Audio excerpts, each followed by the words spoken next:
wanted to do another episode of effects pedals for non-musicians.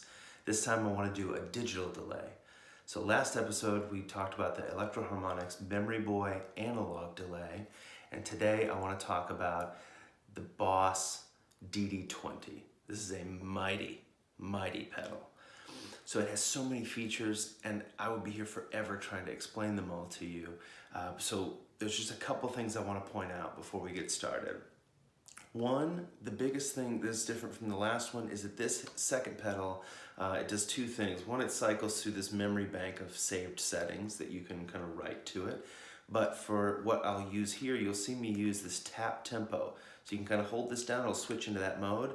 And then if the tempo of the song is going along like this, 1, 2, 3, 4, 1, 2, 3, 4. You can tap in the tempo rather than trying to listen and hope you set the dial sort of right.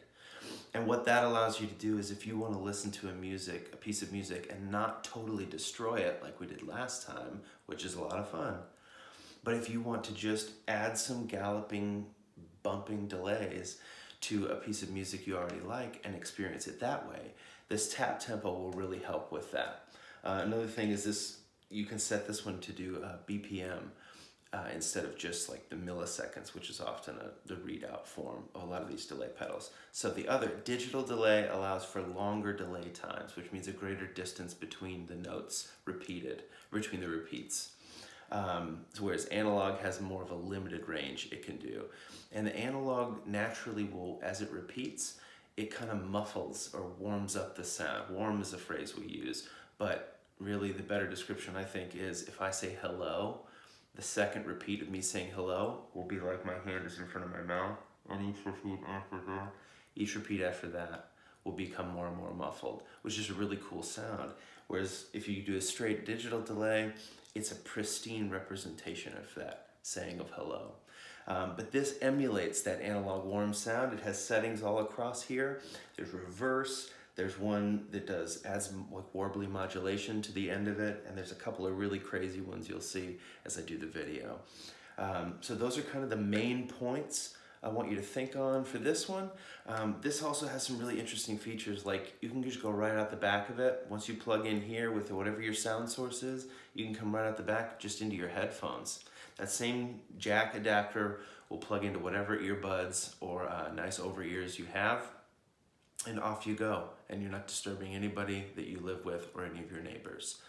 So another thing that I want you to note is that this time, rather than going into a Bluetooth speaker where that's the source of sound and you just hear whatever ambient noises or hear the pedal scratching and moving around the table as I turn the knobs, this time I'm going into this little roll and go mixer. Really handy thing. These are pretty inexpensive as well.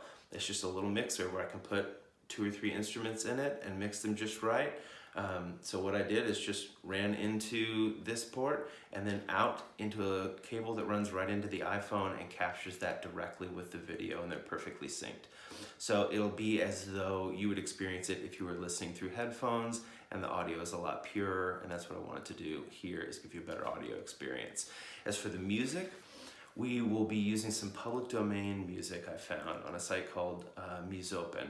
I found some Bach piano performances, solo piano, and they're lovely and they're free to use, so it's not a copyright problem. And it gives you something a little bit different musically to listen to.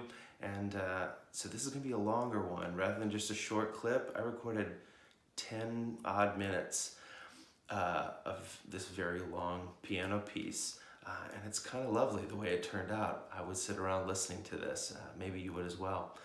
Anyway, I hope you enjoy this, and I hope you try it. Okay, here's what you'll need for this one. A computer with access to the internet, a 9-volt power adapter for the pedal, our audio cables with 1/4-inch jack adapters, either a pair of headphones to go direct from the pedal, or a little mixer of some kind, and as always, our good friend, the delay pedal. Let's make some weird noise. Let's make some weird noise.